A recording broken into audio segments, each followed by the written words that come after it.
your senior class, only to become a freshman with zero connections or clout at your next educational institution. I developed an underlying bitterness as I transitioned from directorial space to directorial space, climbing the ladder, all the while finding it impossible to segue into both episodic television directing and studio films. I'd done everything that I was told would make people see me, appreciate my talents, select me. But there I was, making event videos for clients where I had to produce, shoot, cater, drive the van, edit, create graphics, and often more, just to deliver the job at the super low budgets we'd been given. Now, I'm not thumbing my nose at those jobs in any way, as I learned a great deal as a storyteller and implement those lessons on every episode of television that I continue to direct. But as far as the transition I was focused on making, I was unsatisfied and growing more bitter with every shoot. So what wasn't working? My bitterness, though I hadn't considered it, was driven by unrealized expectations. In social and professional settings, I was giving off a very potent aura of, I shouldn't even have to go through all of this because I went to Sundance, or made 2 feature films, or won this many awards. Again, I was a senior in my mind, but a freshman in standing. Who wants to work with that guy? Answering with brutal honesty, I knew I didn't. So why would anyone else? Was everything I was doing wrong? No, not everything. But if I was going to break into this new space of episodic television directing, I was going to have to add something new and singularly unique to showcase my abilities. I realized I'd been trying to write, sell, and direct projects that the industry would love.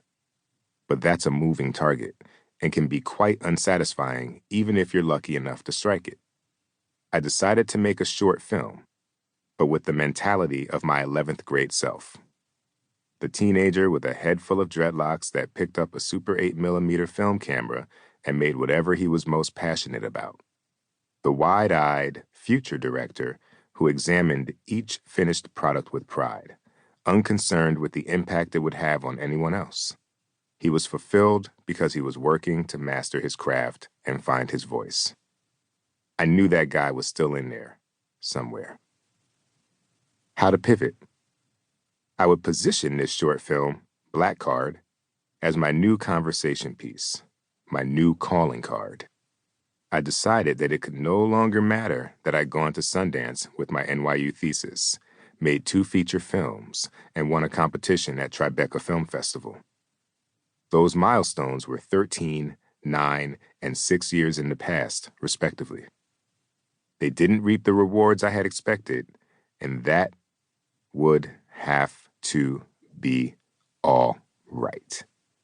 I was present with a new project and as excited as I'd ever been because I love telling stories. I would work to build a network of people in the industry who could educate me as to how episodic television works. I'd assume I knew nothing, and I'd embrace the journey, illustrating my worth every day, with the expectation that no one knows what I'm capable of, and I can show them with passion, patience, and a pleasure for politics. Because frankly, working with people is politics, and that was the biggest pivot I'd need to make if I would be successful in directing multi-million-dollar shows with crews of 100 or more people. The results? I'm happy to say that the actions triggered by my answers to these questions have yielded results that have, if I'm being honest, surpassed my expectations. As you listen to this, I've directed both half-hour single-camera comedies and one-hour dramas. I'm attached to direct a pilot for a premium cable network, and I'm pitching my first episodic series to major production companies with my sights on selling to a network in the coming months. I am also outlining my next feature film as I finish this audiobook. Now let's get back to you. As you listen to this book, you'll notice that I've presented my experiences through 3 different lenses. Lens 1, how to. You can't create your own sauce until you know the ingredients, whether it's the early stages of finding your path or the intricacies of creating.